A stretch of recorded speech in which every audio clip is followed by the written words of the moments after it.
हरे कृष्ण।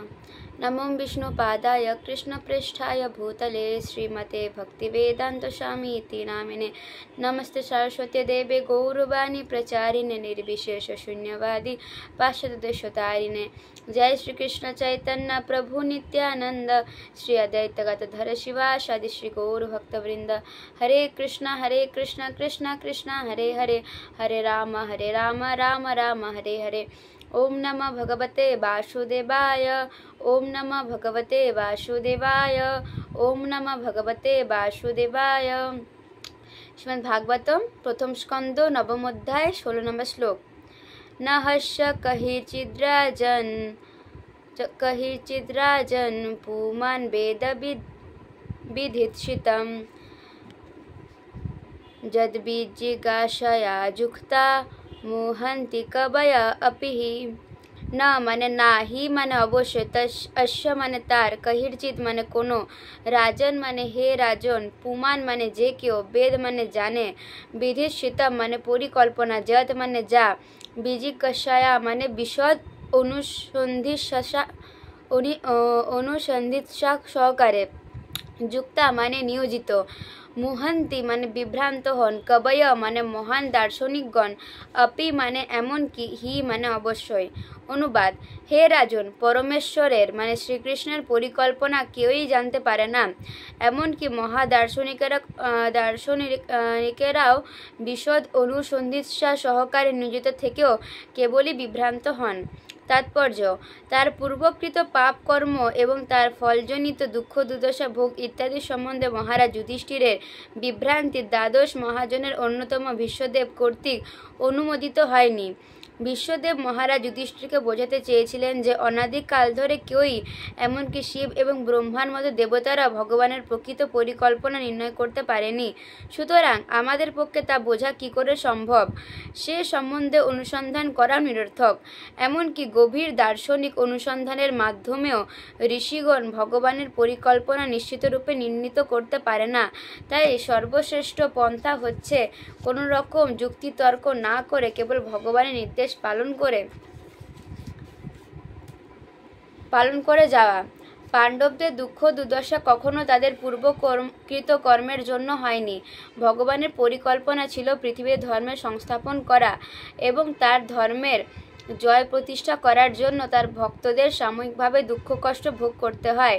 ধর্মের জয় দর্শন করে ভীষ্মদেব অবশ্যই অত্যন্ত প্রসন্ন হয়েছিলেন এবং তিনি নিজে যদিও যুধিষ্ঠির মহারাজের বিরুদ্ধে যুদ্ধ করেছিলেন, তথাপি তাকে রাজসিংহাসনে অধিষ্ঠিত দেখে তিনি অত্যন্ত আনন্দিত হয়েছিলেন। ভীষ্মদেবের মতো মহান যোদ্ধা কুরুক্ষেত্রের যুদ্ধে জয়লাভ করতে পারেনি, কেননা ভগবান দেখাতে চেয়েছিলেন যে অধর্ম কখনো ধর্মকে পরাস্ত করতে পারে না, তা যেই সে চেষ্টা করুক না কেন।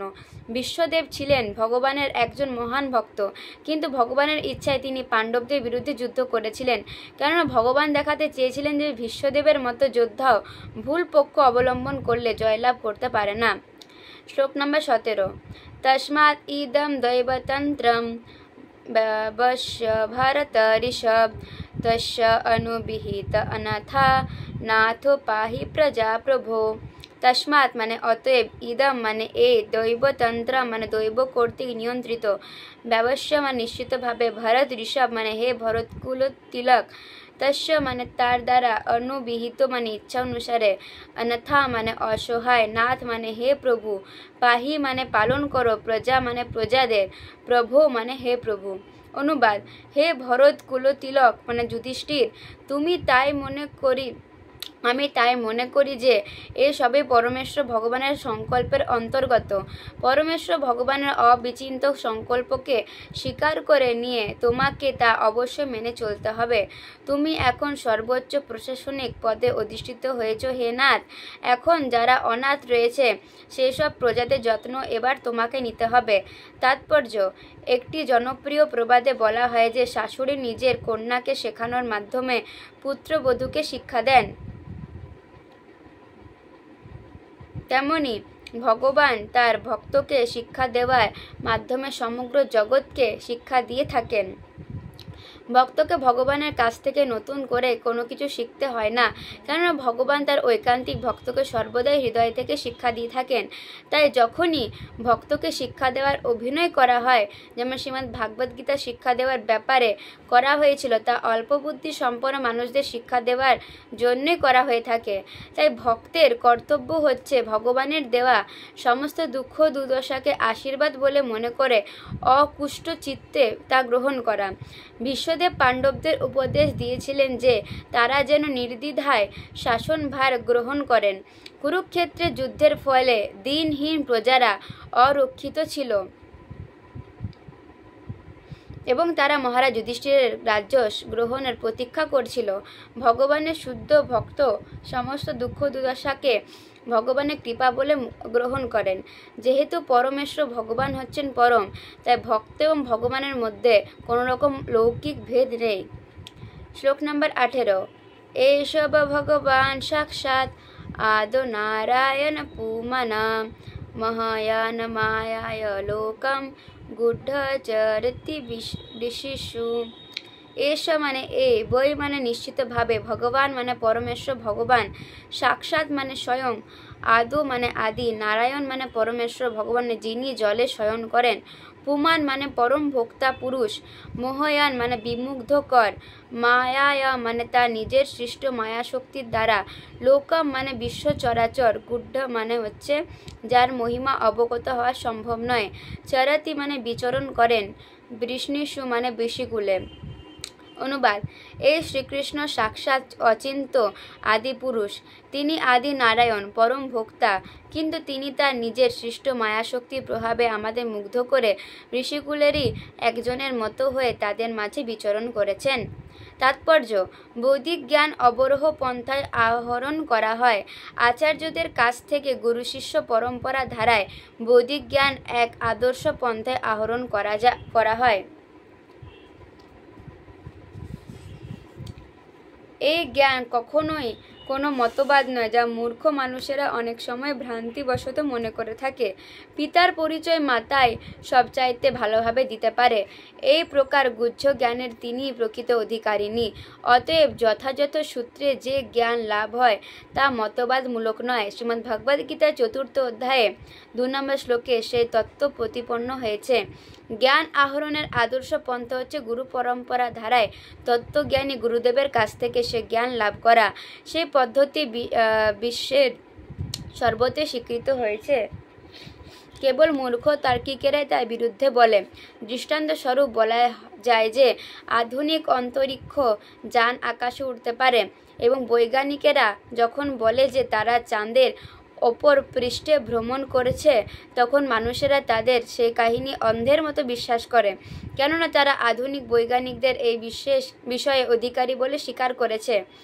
অধিকারীরা বলে আর সাধারণ মানুষ তা বিশ্বাস করে, কিন্তু বৈদিক সত্যের বিষয়ে তাদের তা বিশ্বাস না করার শিক্ষা দেওয়া হয়েছে। আবার যদি বা তারা স্বীকারও করে, তাহলেও তার ভিন্ন প্রকার ব্যাখ্যা করে থাকে। প্রতিটি মানুষের প্রত্যক্ষভাবে বৈদিক জ্ঞান অনুভব করতে চায়, কিন্তু মূর্খতার বশত তারা তা অস্বীকার করে। তার অর্থ হচ্ছে যে বিপথে পরিচালিত মানুষেরা এক অধিকারীকে বিশ্বাস করে, আর তারা হচ্ছে বৈজ্ঞানিক, কিন্তু তারা বৈদিক প্রমাণ স্বীকার করতে চায় না। তার ফলে মানুষ অধঃপতিত হয়েছে। এখানে একজন ভগবদ্বেত্তা মহাজন শ্রীকৃষ্ণের সম্বন্ধে বলতে গিয়ে তাকে পরমেশ্বর ভগবান এবং আদি নারায়ণ বলে নির্দেশ করেছেন। শঙ্করাচার্যের মতো একজন নির্বিশেষবাদীও শ্রীমদ্ ভগবদ গীতার ভাষ্য রচনা করতে গিয়ে শুরুতে বলেছেন যে নারায়ণ পরমেশ্বর ভগবান জড় সৃষ্টির অতীত।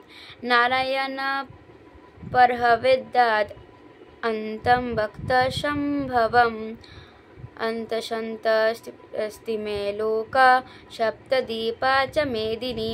শঙ্কর ভাষ্য ভগবদ্গীতা। এই ব্রহ্মাণ্ড একটি জড় সৃষ্টি, কিন্তু নারায়ণ ওই প্রকার ভৌতিক সৃষ্টির অতীত। বিশ্বদেব হচ্ছেন দিব্য জ্ঞানের তত্ত্ব সম্বন্ধে অবগত দ্বাদশ মহাজনদের অন্যতম। তিনি যে শ্রীকৃষ্ণকে আদি পরমেশ্বর ভগবান বলে প্রতিপন্ন করেছেন তা নির্বিশেষবাদী শঙ্করাচার্য কর্তৃক সমর্থিত হয়েছে।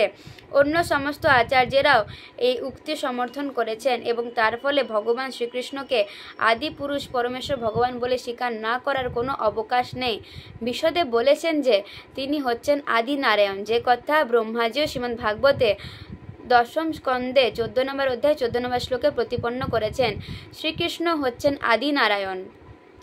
বৈকুণ্ঠ লোকে অসংখ্য নারায়ণ রয়েছে, যার সকলে এক এবং অভিন্ন ভগবান, এবং তারা আদি পুরুষ শ্রীকৃষ্ণের অংশ।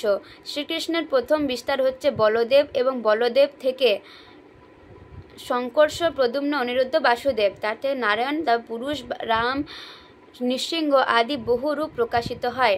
এই সমস্ত অংশ প্রকাশে বিষ্ণু তত্ত্ব, এবং শ্রীকৃষ্ণ এই সমস্ত অংশ প্রকাশের আদি উৎস। তাই তিনি হচ্ছেন সাক্ষাৎ পরমেশ্বর ভগবান। তিনি জড় জগতের স্রষ্টা এবং সমস্ত বৈকুণ্ঠ লোকের অধিষ্ঠাত্রী বিগ্রহ স্বরূপ নারায়ণ।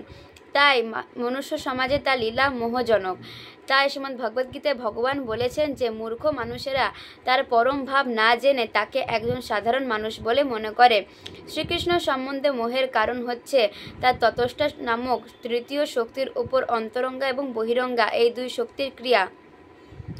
জীবেরা হচ্ছে তার তটস্থ শক্তির প্রকাশ, এবং তার ফলে তারা কখনো তার অন্তরঙ্গা শক্তির দ্বারা, কখনো বহিরঙ্গা শক্তির দ্বারা মোহাচ্ছন্ন হয়।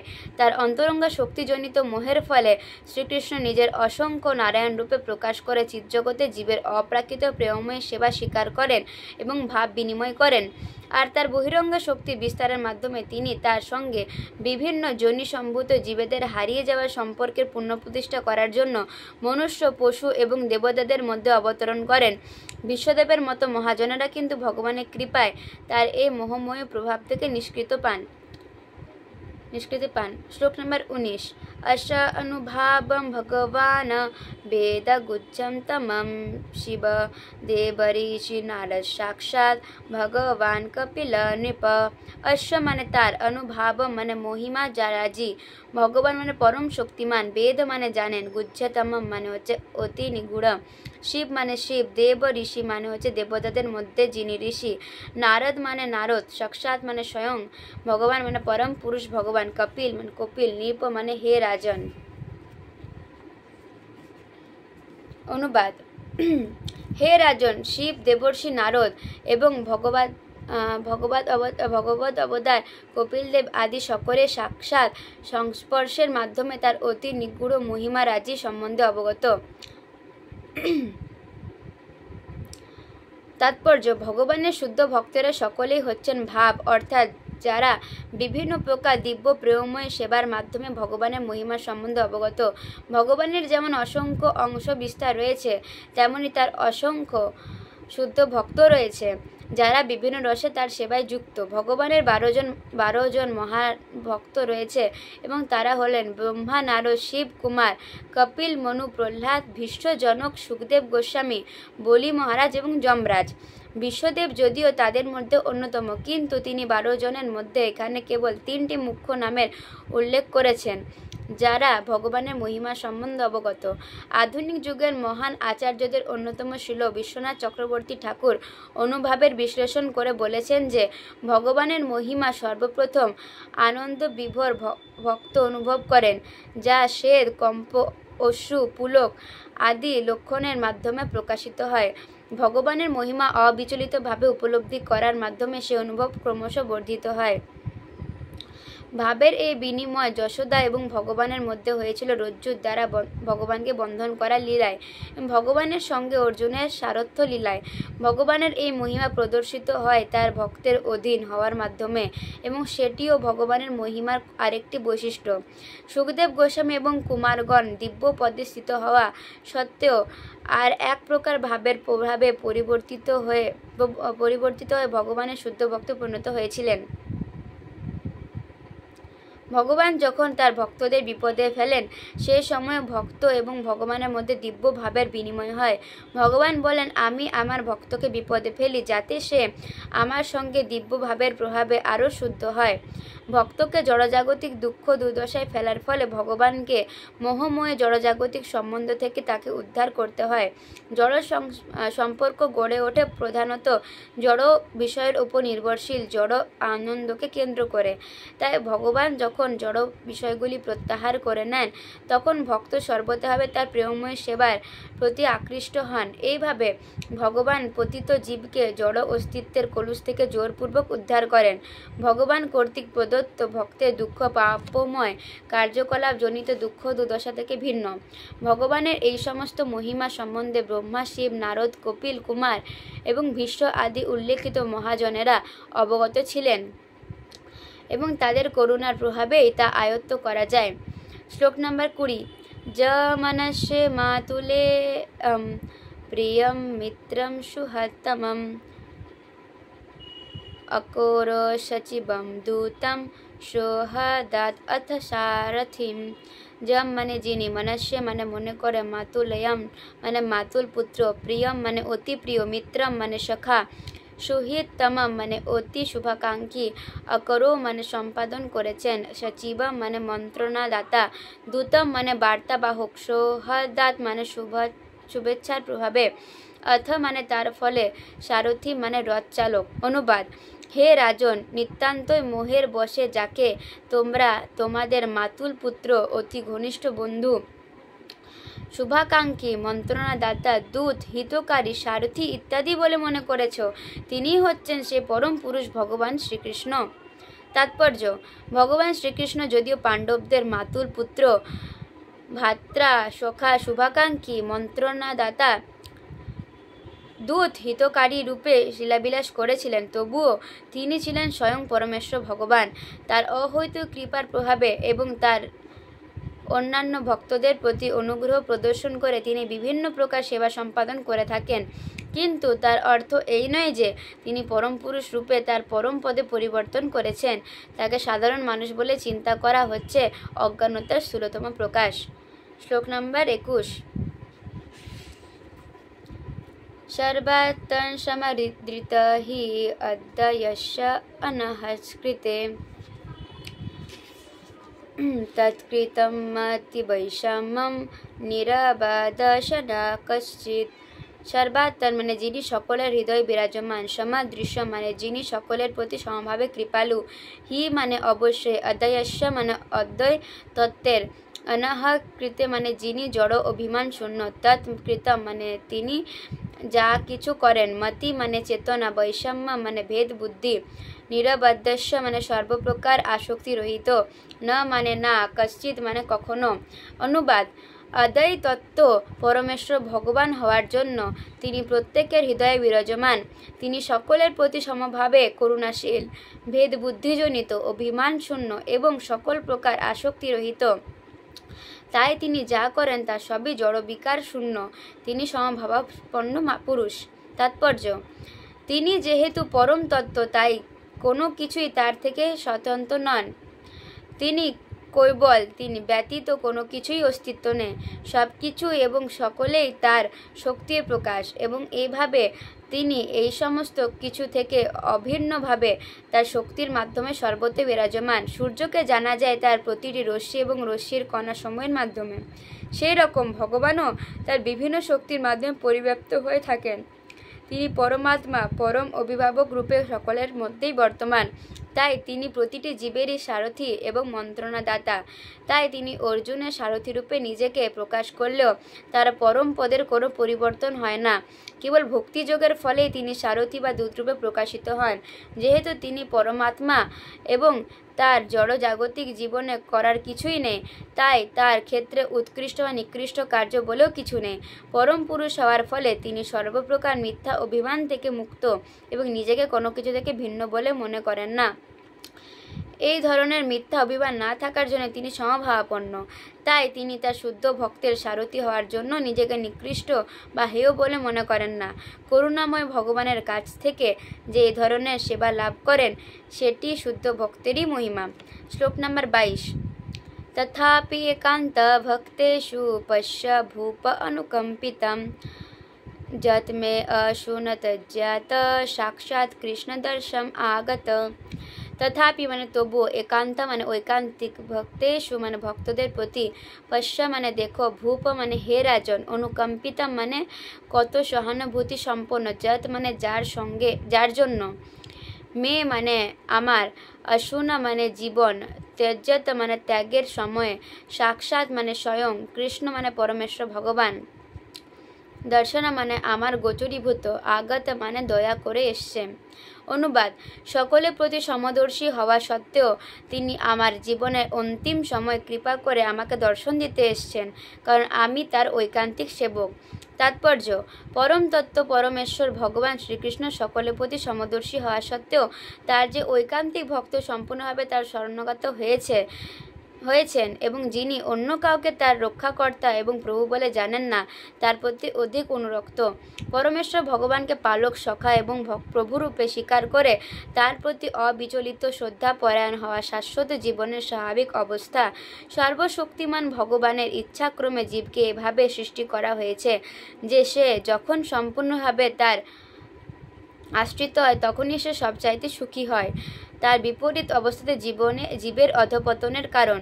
জীবের অধঃপতনের এই প্রবণতায় নিজেকে সম্পূর্ণরূপে স্বতন্ত্র বলে মনে করে জড়জগতের উপর প্রভুত্ব করার ফলে দেখা যায়। তার সমস্ত দুঃখ দুর্দশার মূল কারণ হচ্ছে তার মিথ্যা অহংকার। মানুষের কর্তব্য সমস্ত অবস্থাতে ভগবানের প্রতি আকৃষ্ট হওয়া। বিশ্বদেব ভগবানের একজন অন্যান্য ভক্ত ছিলেন বলে তার মৃত্যুশয্যায় ভগবান শ্রীকৃষ্ণ আবির্ভাব ঘটেছিল। শ্রীকৃষ্ণের সঙ্গে অর্জুনের দেহগত সম্পর্ক ছিল, কেননা ভগবান ছিলেন তার মাতুল পুত্র, কিন্তু ভীষ্মের তার সঙ্গে সেরকম কোনো সম্পর্ক ছিল না। তাই এই আকর্ষণের কারণ ছিল আত্মার ঘনিষ্ঠ সম্পর্ক। তথাপি দেহের সম্পর্ক যেহেতু অত্যন্ত আনন্দদায়ক এবং স্বাভাবিক, তাই ভগবানকে যখন নন্দনন্দন, যশোদানন্দন, রাধা বল্লভ ইত্যাদি নামে সম্বোধন করা হয় তখন তিনি অধিক প্রসন্ন হন। ভগবানের সঙ্গে এই প্রকার দৈহিক সম্পর্ক ভগবানের সঙ্গে প্রেম বিনিময়ের আরেকটি বৈশিষ্ট্য। বিশ্বদেব এই দিব্য রসের মাধুর্য সম্বন্ধে অবগত ছিলেন এবং তাই তিনি ভগবানকে নন্দনন্দন বা যশোদানন্দনেরই মতো বিজয় সখে, পার্থ সখে ইত্যাদি নামে সম্বোধন করেছেন। অপ্রাকৃত মাধুর্যে তার সঙ্গে সম্পর্ক স্থাপন করার সর্বশ্রেষ্ঠ পন্থা হচ্ছে তার সুবিদিত ভক্তদের মাধ্যমে তার সমীপবর্তী হওয়া। কখনো সরাসরিভাবে ভগবানের সঙ্গে সম্পর্ক স্থাপনের চেষ্টা করা উচিত নয়। আমাদের অবশ্যই সঠিক পথে পরিচালিত করতে পারে এমন কোনো সুযোগ্য এবং স্বচ্ছ মাধ্যমের সহায়তার তার সমীপবর্তী হওয়া উচিত। জয় শ্রীমদ্ ভাগবতম কি জয়, শ্রীল প্রভুপাদ কি জয়।